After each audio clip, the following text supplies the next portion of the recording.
Definitivamente, nós vivemos num mundo de informação excessiva. Não é nada fácil estar sentado ali nessa poltrona diante de 500 canais de televisão. É uma disponibilidade enorme de informação. Apesar disso, o sistema da Terra e o meio ambiente estão ocultos nesse ruído informativo, um processo que se chama greenwash. Da grande mídia, não se ouve muito falar sobre a natureza. Dela, se ouve apenas dizer que há um mundo lá fora que parece estar em revanche. São catástrofes naturais, seja por fenômenos atmosféricos severos, seja também por deslizamento de encostas como esta em Nova Friburgo, ou inundações. Inundações em todas as cidades, sejam elas grandes, sejam elas pequenas.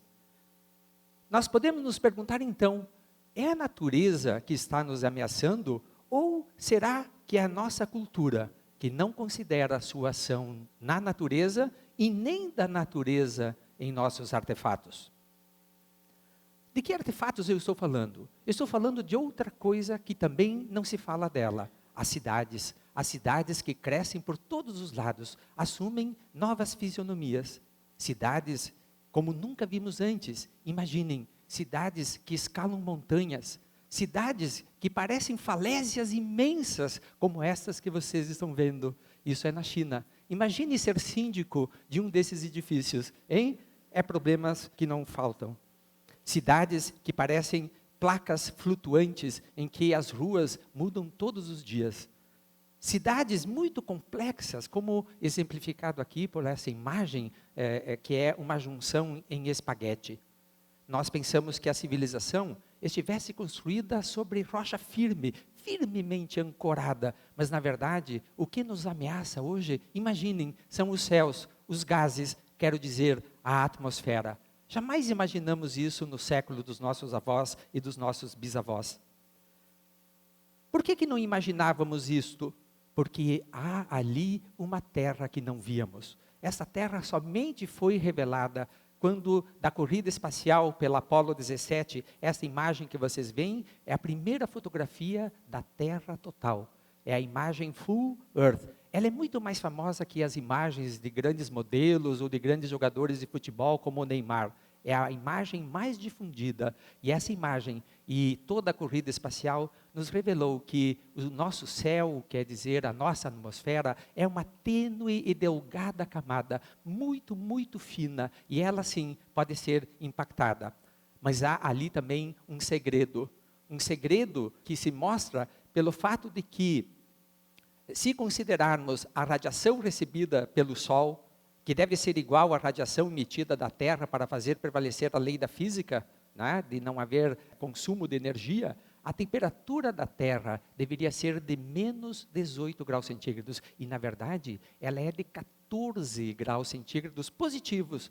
Há, portanto, um excesso de temperatura de 32 graus. Esse é o nosso mistério. E para entendê-lo melhor, nós temos que ver como funciona o balanço de energia, do calor que a Terra recebe do Sol. Ela recebe 342 watts por metro quadrado, 168 são absorvidos pela Terra, pela superfície, algo é absorvido pela atmosfera e 107 watts são devolvidos para o espaço. Mas, na verdade, a superfície da Terra devolve 390 watts por metro quadrado, dos quais uma parte é devolvida à atmosfera, exatamente 342 watts, somando os números ali em cima, e há aqui um excesso de 324 watts por metros quadrados. Não se preocupem, isso não vai cair na prova. Né? É apenas para ilustrar um pouco, né, as complexidades dos mecanismos da radiação solar e do efeito, né, desta sobra de calor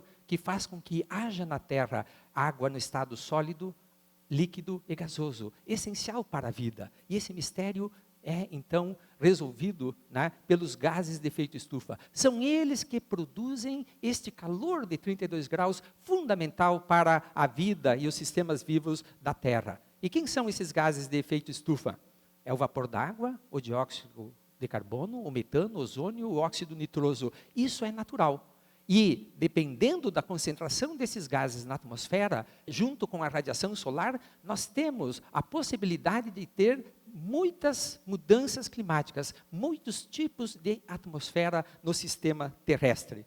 Nós não vemos marcas do tempo nesta imagem, nesta fotografia da Terra, mas aqui nesta face dessa senhora, né, dessa mulher, nós vemos as marcas indeléveis do tempo. Então eu preparei isso para vocês, né? A Terra é uma senhora muito idosa, ela tem uma memória prodigiosa e ela tem um longo tempo de existência, e assim também a atmosfera da Terra. Vamos fazer um mergulho nessa história. Vamos lá para 300 milhões de anos atrás, quando pela primeira vez os continentes terrestres se vestiram de verde, e essas primeiras florestas da Terra fizeram um serviço fundamental para nós. Elas retiraram o gás carbônico da atmosfera e acumularam ele em termos de carbono contido no carvão mineral. Hoje, quando nós queimamos esse carvão, estamos devolvendo para a atmosfera um processo que ocorreu há 300 milhões de anos atrás. Estamos, de fato, mexendo na memória muito antiga dessa senhora idosa desta Terra.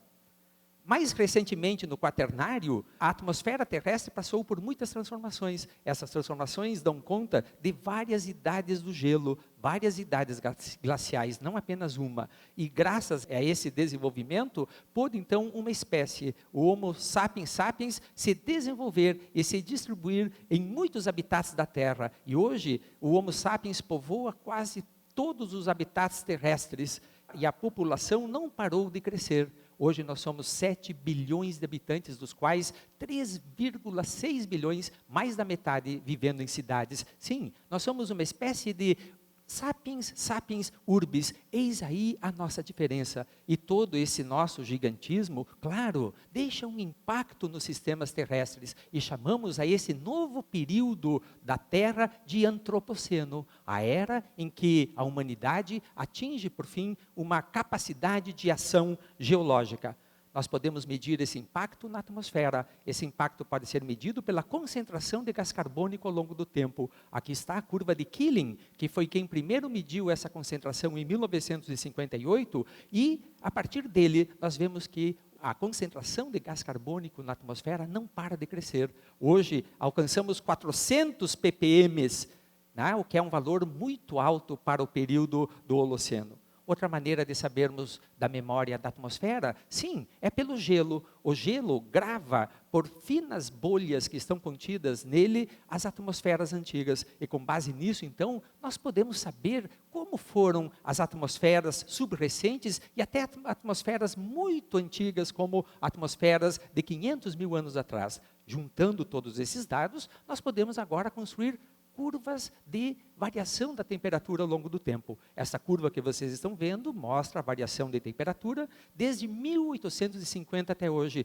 Vejam como aumentou a temperatura. Nós já alcançamos o primeiro grau centígrado de temperatura anômala, quer dizer, maior do que aquela que era em 1850. Observem este gráfico. Nos últimos 37 anos, bem à direita, a temperatura começou a subir mais vertiginosamente ainda. Quando agora nós olhamos a temperatura de todo o Holoceno, isto é, de 11.500 anos atrás, nós vemos que lá por 7.000 anos, mais ou menos no meio do gráfico, ela atingiu o seu apogeu. Mas, recentemente, bem à direita do gráfico, ela tomou um elevador e subiu vertiginosamente, fazendo com que hoje a temperatura que temos ali, ela seja superior a qualquer temperatura à vida nos últimos 11.500 anos. Esta é a questão do aquecimento global. Esta é a questão que nós temos que olhar para pensar as mudanças climáticas que estão aí. Quem produz esse aumento de temperatura no antropoceno? É ele, sim, o grande vilão, a emissão de gás carbônico, representado aqui em laranja, pelos combustíveis fósseis emitidos por carros, usinas termoelétricas. Atualmente, nós estamos emitindo 49 gigatoneladas de gás carbônico na atmosfera. Uma gigatonelada é mais ou menos um cubo de 1 quilômetro de lado, né? São 1 bilhão de toneladas, e aí estão as 49 gigatoneladas emitidas por ano. Lembrem-se, a atmosfera é muito tênue, ela é muito delgada, isso é muito para a atmosfera, e isso então aumenta a temperatura da superfície terrestre. Nós temos 3 cenários possíveis para este século. O primeiro cenário é continuar emitindo o gás carbônico da forma em que está. No final do século, as temperaturas poderão ultrapassar 4 graus centígrados. Se nós diminuirmos um pouco, a temperatura poderá alcançar 3 graus centígrados. Mas se nós tomarmos decisões mais firmes, quem sabe nós possamos alcançar 2 graus centígrados. Todos os modelos científicos indicam que nós não devemos ultrapassar 2 graus centígrados, porque há uma imprecisão dos modelos, há um aumento do grau de incerteza sobre a nossa capacidade de prever, né, como se desenvolverá esse futuro. E o que isso implica? Isso implica na diminuição da criosfera, a diminuição da calota polar, a perda de habitats, né, como está se verificando no Polo Norte, ou também a diminuição de terras para a agricultura, como esta em Bengala, onde se planta arroz, aumento de secas, como aqui na Austrália, ou aumento de inundações, como estamos acostumados a ver hoje, quase que anualmente. Temos um grande desafio pela frente. É o desafio da sustentabilidade, da gestão planetária do clima. Ora, como nós vamos fazer isso? Como eu posso participar disso? Este é meu foco, esse é meu centro de atuação.